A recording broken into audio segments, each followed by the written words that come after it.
الحمد لله نحمده ونستعينه ونستغفره ونؤمن به ونتوكل عليه ونعوذ بالله من شرور أنفسنا ومن سيئات أعمالنا من يهده الله فلا مضل له ومن يضلله فلا هادي له وأشهد أن لا إله إلا الله وحده لا شريك له وأشهد أن سيدنا وسندنا ونبينا ومولانا محمدا عبده ورسوله صلی اللہ تعالی علیہ وعلى آلہ واصحابہ وبارک وسلم تسلیما کثیرا اما بعد فاعوذ باللہ من الشیطان الرجیم بسم اللہ الرحمن الرحیم قل ان کنتم تحبون اللہ فاتبعونی یحببکم اللہ ویغفر لکم ذنوبکم واللہ غفور رحیم وقال تعالی لقد كان لكم في رسول الله أسوة حسنة لمن كان يرجو الله واليوم الآخر وذكر الله كثيرا صدق الله العظيم. حاضرین محترم، قرآن مجید کی دو آیتیں تلاوت کی گئی ہیں. دعا فرمائیے اللہ تعالیٰ بات کو صحیح طریقے پر کہنے کی، سننے کی، سمجھنے کی اور اس پر عمل کرنے کی ہم سب کو توفیق عطا فرمائے.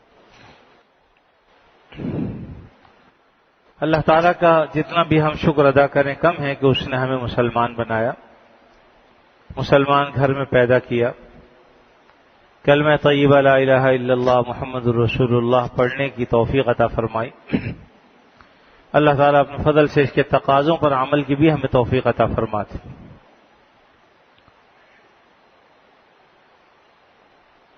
نبی کریم صلی اللہ علیہ وسلم کا معاملہ یہ تھا کہ آپ جو دین لے کر آئے، جو تعلیمات آپ نے لوگوں کے سامنے رکھیں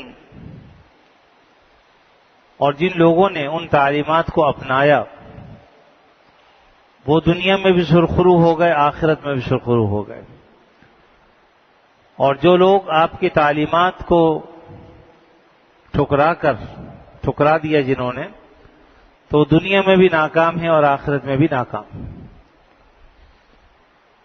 ہمیں اپنے ذہنوں کو اصل میں صحیح طریقے پر اور صحیح راستے پر ڈالنے کی ضرورت ہے اپنے ذہنوں کو، کہ غلامی صرف نبی کریم صلی اللہ علیہ وسلم کی کرنی ہے، اختیار کرنی ہے. تقلید کے لائق اگر کوئی ہے تو وہ عقائد عالم صلی اللہ علیہ وسلم کی ذات اقدس ہے. ہمارے ذہنوں میں یہ بات بیٹھ گئی ہے کہ جب تک ہم غیر قوموں کی تقلید نہیں کریں گے اس وقت تک ترقی نہیں کر سکتے. لیکن یہ ذہن میں جو بیٹھی ہوئی بات ہے وہ درست نہیں ہے. اصل یہی ہے کہ جب تک ہم آپ صلی اللہ علیہ وسلم کی بتائے ہوئے طریقوں کی پیروی نہیں کریں گے اس وقت تک ترقی نہیں کر سکتے. حضرت سلمہ بن اکوع رضی اللہ تعالیٰ عنہ وہ فرماتے ہیں کہ ایک شخص کھانا کھا رہا تھا اور کھاتے ہوئے اپنے بائیں ہاتھ کو استعمال کر رہا تھا. باوجود قدرت ہونے کے بائیں ہاتھ سے کھانا کھا رہا تھا. آپ صلی اللہ علیہ وسلم نے اس سے کہا کہ تم داہنے ہاتھ سے کھاؤ. تو اس نے کہا کہ میں نہیں کھا سکتا. آپ نے فرمایا کہ پھر تم اب کبھی بھی نہیں کھا سکو گے، یا تمہیں کبھی طاقت یا قدرت حاصل نہیں ہوگی کہ تم اس داہنے ہاتھ کو اپنے منہ تک لے جاؤ. چنانچہ زندگی میں کبھی پھر اس نے اپنے اس داہنے ہاتھ کا استعمال اس طور پر نہیں کیا کہ اس کو وہ اپنے منہ تک لے جا سکتا ہو یا اس کی قدرت رکھتا ہو. بظاہر تو یہ بہت معمولی بات تھی کہ ایک شخص دائیں ہاتھ سے نہیں کھا رہا، بائیں ہاتھ سے کھا رہا ہے. لیکن آپ صلی اللہ علیہ وسلم کا یہ کہنا کہ تم دائیں ہاتھ سے کھاؤ یہ ایک حکم تھا، اور اس کو کوئی عذر بھی نہیں تھا. تکبراً اس نے منع کیا، توہین سمجھی اپنی کہ مجھے آپ نے ٹوکا کیوں. اس تکبر کے ذرا سے تکبر کے نتیجے میں یہ ہوا کہ اس کا ہاتھ مفلوج ہو گیا. ذہن میں دو باتیں آتی ہیں. اس حدیث سے بہت عظیم الشان فائدے حاصل ہوتے ہیں. ایک تو یہ کہ بہت سے لوگ یہ سوچتے ہیں کہ ہم نبی کریم صلی اللہ علیہ وسلم کے زمانے میں ہوتے تو کیا ہی بات تھی. آج اس 14ویں صدی میں ہم پیدا ہوئے، دین پر عمل کرنا بہت مشکل ہے. ہمارا ماحول ارد گرد سب دین کے مخالفت والا ہے، لہذا دین پر عمل کرنا اس زمانے میں بڑا مشکل۔ کاش کہ ہم بھی آپ صلی اللہ علیہ وسلم کے زمانے میں ہوتے تو صحابہ کرام کی طرح ہم بھی صحابہ کہلاتے، آپ صلی اللہ علیہ وسلم کی زیارت ہوتی۔ یہ باتیں بعض لوگوں کے ذہنوں میں آتی ہیں، نہ صرف آتی ہیں بلکہ بعض اوقات شکوے کی حد تک آتی ہیں کہ اللہ نے ہمیں اس زمانے میں پیدا کر دیا، اس زمانے میں پیدا نہیں کیا۔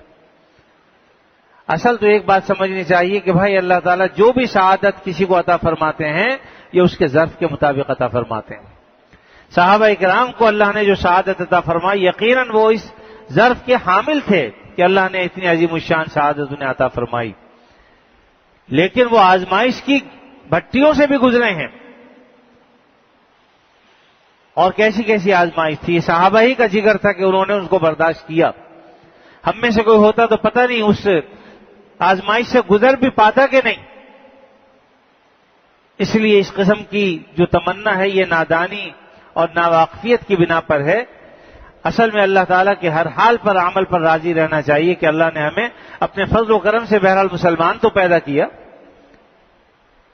ورنہ اس زمانے میں کتنے لوگ ایسے تھے کہ جو کافر ہی رہے، دولت اسلام انہیں نصیب نہیں ہوئی، باوجود اس کے کہ انہوں نے نبی کریم صلی اللہ علیہ وسلم کے زمانے کو پایا لیکن پھر بھی کافر ہی رہے۔ ایک طرف اگر ابوبکر صدیق رضی اللہ تعالیٰ عنہ، عثمان غنی، حضرت عمر فاروق، سیدنا علی رضی اللہ تعالیٰ عنہ اجمعین یہ تھے، تو دوسری طرف ابو جہل اور ابو لہب اور بڑے بڑے کفار بھی تو تھے۔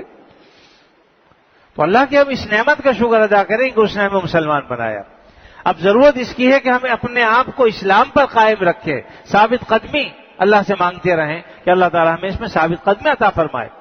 بلا شبہ دین پر چلنا مشکل ہے لیکن ناممکن نہیں ہے، اور جب آدمی کوئی چلنے کی کوشش کرتا ہے اللہ تعالیٰ اپنے فضل سے اس کو عطا بھی فرما دیتے ہیں، چلنے کی توفیق بھی دے دیتے ہیں۔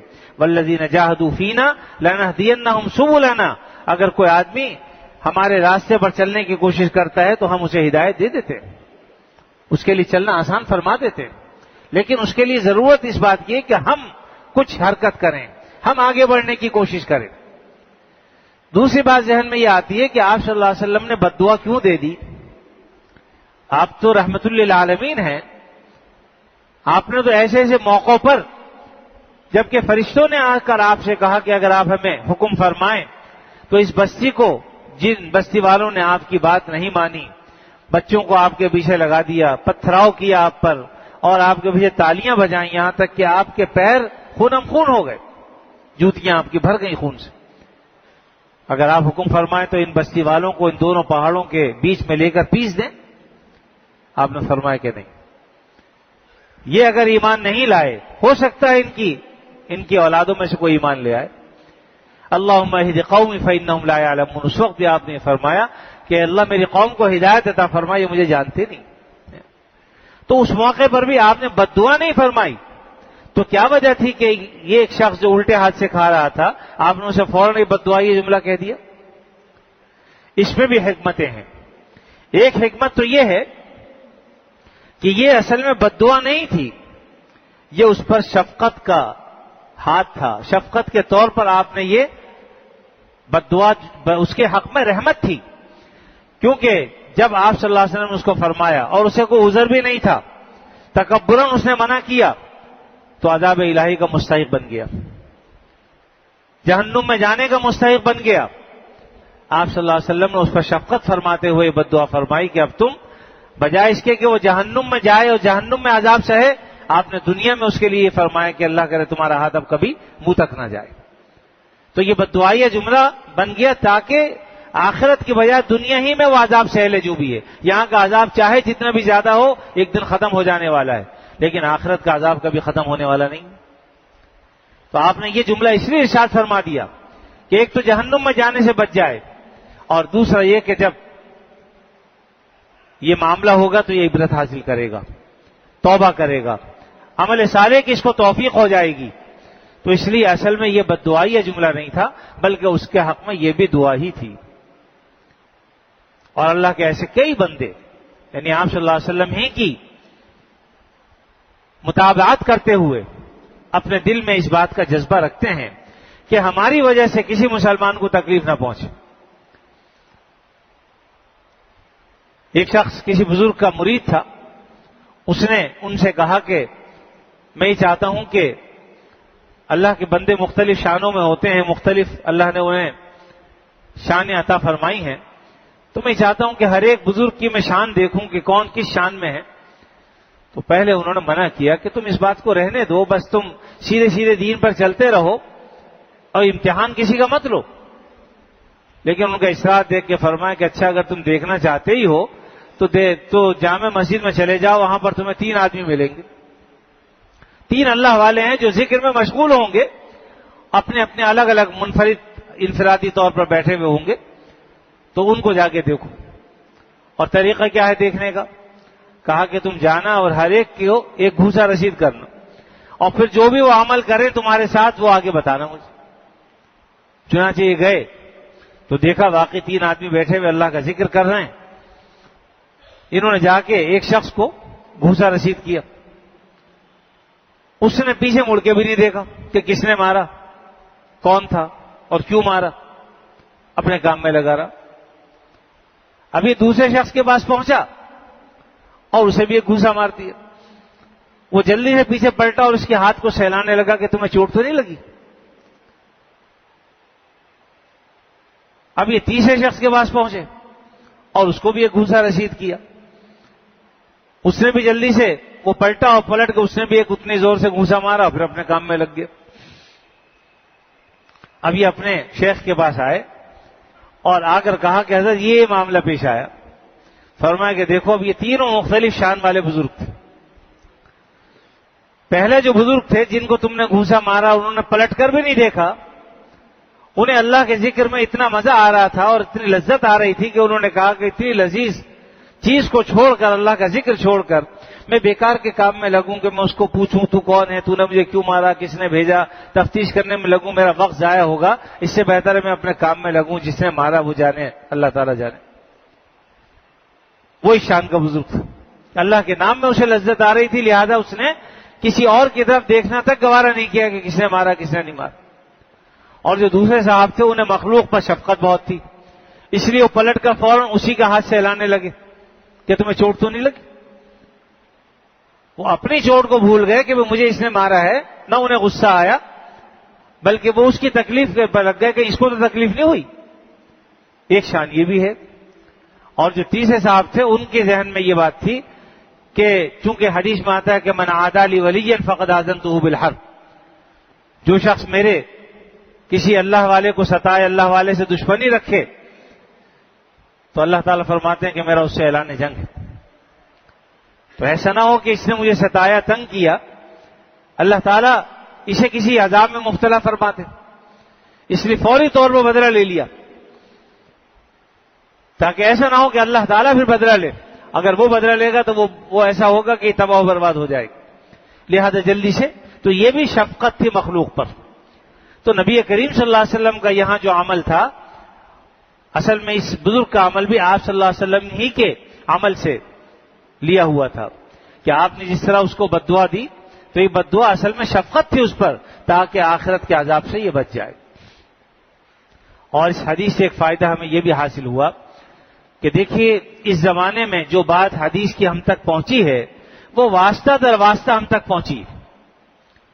اب اگر کوئی شخص خبر واحد سے ثابت شدہ بات کو انکار کر دے، منع کر دے کہ میں نہیں مانتا، تو اس سے وہ نہ کافر ہوتا اور نہ منافق ہوتا، البتہ سخت گناہگار ہوگا۔ لیکن نبی کریم صلی اللہ علیہ وسلم کی زبان سے کوئی بات اگر سنے اور نہ مانے تو کافر ہو جاتا۔ تو اس لیے اللہ تعالیٰ نے ہمیں اس زمانے میں اگر رکھا ہے تو اس میں کچھ فوائد بھی ہیں ہمیں۔ اللہ تعالیٰ نے جو سعادت جس کو جہاں جس مقام پر عطا فرمائی ہے اسے چاہیے کہ اس پر راضی رہے، اللہ کا شکر ادا کرے کہ اس نے ہمیں الحمدللہ مسلمان پیدا کیا۔ اور دوسری بات یہ کہ کسی سنت کو حقیر مت سمجھو۔ ایک فائدہ یہ حاصل ہوا کہ یہ معمولی سی چیز ہے ظاہری اعتبار سے کہ کسی کو کوئی کہہ رہا ہے سیدھے ہاتھ سے کھا لو، یا مسجد میں داخل ہو تو داہنا پاؤں پہلے رکھو، باہر نکلو تو الٹا پاؤں پہلے نکالو، سیدھا جوتا پہلے پہنو، اتارتے وقت الٹا جوتا پہلے اتارو، یہ سارے آداب ہیں آپ صلی اللہ علیہ وسلم نے سکھلائے ہیں، تو ان کو حقیر نہ سمجھو۔ بعض لوگوں کے ذہنوں میں یہ حقارت ہوتی ہے کہ میاں یہ کیا چھوٹی چھوٹی سی باتیں لے کے بیٹھے ہوئے ہیں، میرے عزیزو، بات یہ ہے کہ آپ صلی اللہ علیہ وسلم کے یہ وہ طریقے ہیں کہ جن کو آدمی جب ایک طریقہ اختیار کرتا ہے آپ کا، اللہ کی محبوبیت اسے حاصل ہوتی ہے۔ میں نے جو قرآن مجید کی آیت تلاوت کی ہے وہ اسی وجہ سے کی، وہ قُلْ إِن كُنتُمْ تُحِبُّونَ اللَّهَ، اے نبی صلی اللہ علیہ وسلم آپ کہہ دیجئے لوگوں سے اگر تم یہ چاہتے ہو کہ اللہ تم سے محبت کرے تو تم کیا کرو؟ فَاتَّبِعُونِي، میری اتباع کرو، جو میں طریقہ اختیار کرتا ہوں وہ کرو، تو کیا ہوگا؟ یحببکم اللہ، اللہ تعالیٰ تم سے محبت کریں گے۔ تو گویا اللہ کا وعدہ ہے اگر تم نبی کریم صلی اللہ علیہ وسلم کی سنت کو ذہن میں رکھتے ہوئے وہ طریقے اختیار کرو جو تمہیں، یعنی ایک طریقہ اختیار تو کرتا ہی ہے انسان، لیکن اگر وہ سنت سمجھ کے اس کو کرے گا اس پہ محبوبیت کا وعدہ ہے، اور یقین رکھو گے اس وقت تم اللہ کے محبوب ہو، اللہ نے تمہیں محبوبیت کا پروانہ عطا فرما دیا۔ تو ایک مسلمان کو اس سے بڑھ کر اور کیا سعادت چاہیے کہ وہ اللہ کا محبوب بن جائے، اتنی بڑی فضیلت اسے حاصل ہو جائے صرف اس لیے کہ ہم سنت طریقے پر عمل کر رہے ہیں۔ تو اس لیے ان سنتوں کو حقیر مت سمجھیے۔ ایک حدیث میں آپ صلی اللہ علیہ وسلم نے فرمایا، آپ کا بتایا کہ آپ صلی اللہ علیہ وسلم کو داہنی طرف سے عمل کرنا یہ زیادہ محبوب تھا، یعجبہ التیمن، کہ آپ تیمن کو داہنی جانب کو فوقیت دیتے تھے بائیں جانب پر، جوتا پہننے میں اور اسی طریقے سے کپڑے پہننے میں، کنگھا کرنے میں، آنکھ میں سرما ڈال رہے ہیں تو اس میں کوشش پہلی داہنی آنکھ میں، جوتا پہننا پہلے دایاں پاؤں جوتے میں ڈالا، اسی طریقے سے اگر کنگھی کر رہے ہیں تو پہلے داہنی جانب بال بنائے۔ تو تمام طریقے آپ صلی اللہ علیہ وسلم کے یہ تھے کہ آپ بائیں جانب پر دائیں جانب کو فوقیت دیتے تھے۔ اب اگر ہم بھی یہ طریقے اختیار، بھائی کپڑے تو ہر آدمی پہنتا ہے، جوتا بھی ہم میں سے ہر ایک شخص پہنتا ہے، اب اگر وہ طریقے اختیار کر لیں جو آپ نے بتائی تو اس میں کون سی ترقی ہمارے راستے میں رکاوٹ ہے؟ بتائیے، ترقی کے راستے میں کیا رکاوٹ ہے؟ ہمارے حضرت مولانا تقی عثمانی صاحب دامت برکاتہم العالیہ فرماتے ہیں کہ ایک مرتبہ میں سفر کر رہا تھا جہاز میں، اور میرے ساتھ ایک صاحب بیٹھے تھے، ان سے کچھ بے تکلفی ہو گئی۔ جب کھانا آیا تو انہوں نے مغربی تہذیب کے مطابق چھری سیدھے ہاتھ میں پکڑی، کانٹا الٹے ہاتھ میں پکڑا، کھاتے الٹے ہاتھ سے تھے، کاٹتے سیدھے ہاتھ سے تھے۔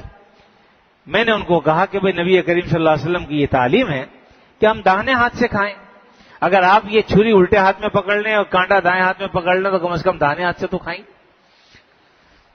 تو اس نے بڑی عجیب سی نظروں سے دیکھا اور کہنے لگے میاں یہی باتیں ہمیں پیچھے چھوڑ گئی، آج ساری قومیں آگے نکل گئی، ہم پیچھے رہ گئے ان بات۔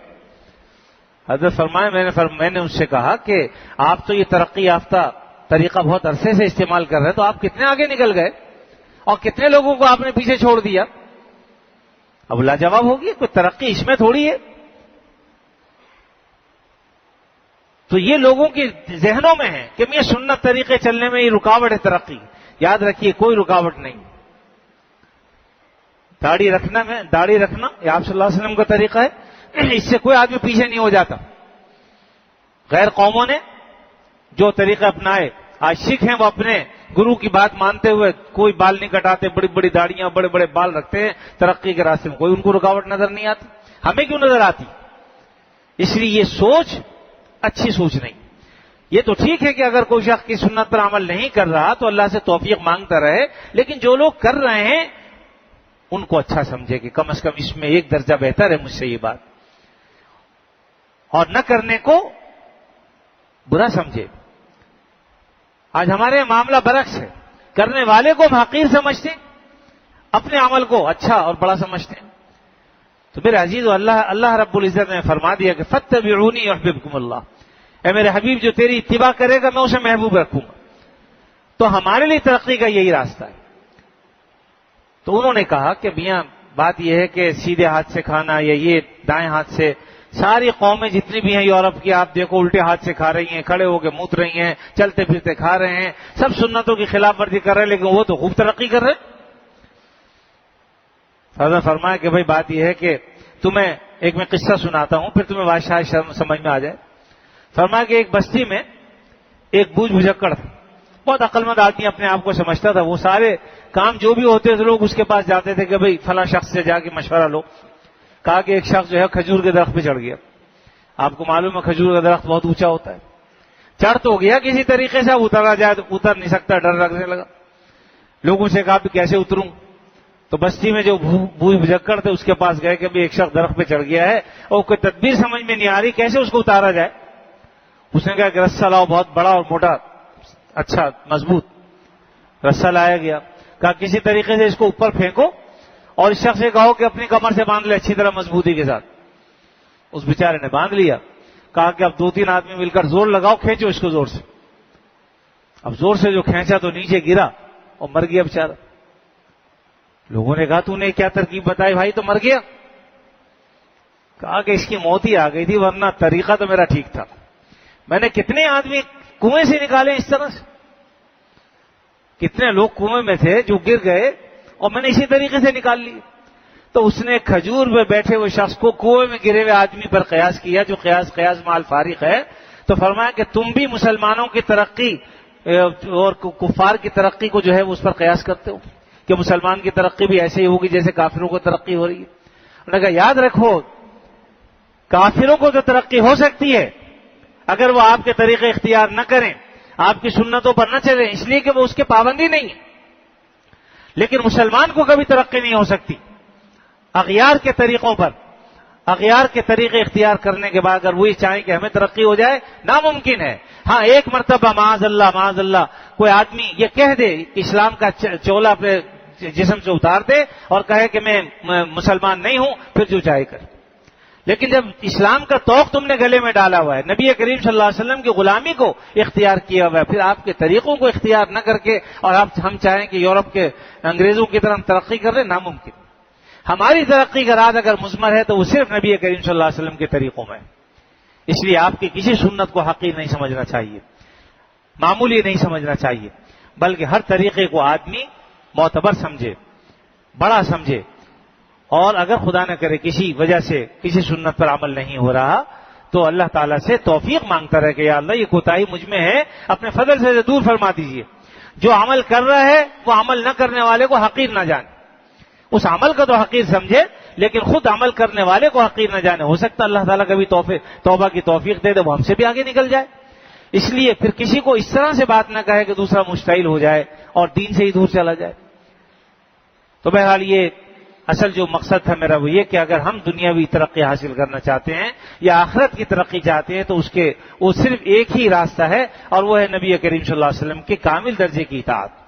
اور وجہ اس کی وہی ہے کہ قرآن مجید میں اللہ نے فرما دیا کہ جو شخص نبی کریم صلی اللہ علیہ وسلم کی اتباع کرے گا میں اسے اپنا محبوب بنا لوں گا. اور جسے اللہ تعالیٰ اپنا محبوب بنا لیں اسے کسی کے پیچھے نہیں چھوڑتے، پھر اسے دنیاوی ترقی بھی عطا فرماتے ہیں. صحابہ کرام نے یہ ترقیاں حاصل کی، کر کے دکھائیں. سیدنا عمر فاروق رضی اللہ تعالیٰ عنہ کی مثال سامنے ہے کہ یورپی مورخین یہ لکھنے پر مجبور ہیں کہ اگر ایک اور عمر اسلام کو مل جاتا تو پوری دنیا پر اسلام کی حکمرانی ہوتی. آج بہت سارے طور طریقے جو کافروں نے بھی اپنائے ہوئے ہیں وہ دراصل سیدنا عمر فاروق رضی اللہ تعالیٰ عنہ کے ہی کے طریقے ہیں جو انہوں نے اپنائے تھے. اللہ تعالیٰ اپنے فضل و کرم سے ہمیں بات کو سمجھنے کی اور سمجھ کر عمل کرنے کی توفیق عطا فرمائے. سنتوں کی اللہ تعالیٰ اپنے فضل و کرم سے ہمارے دل میں وقت پیدا فرمائے اور آپ کے طریقوں کو اختیار کرنے کی توفیق عطا فرمائے. وآخر دعوانا الحمدللہ رب العالمین.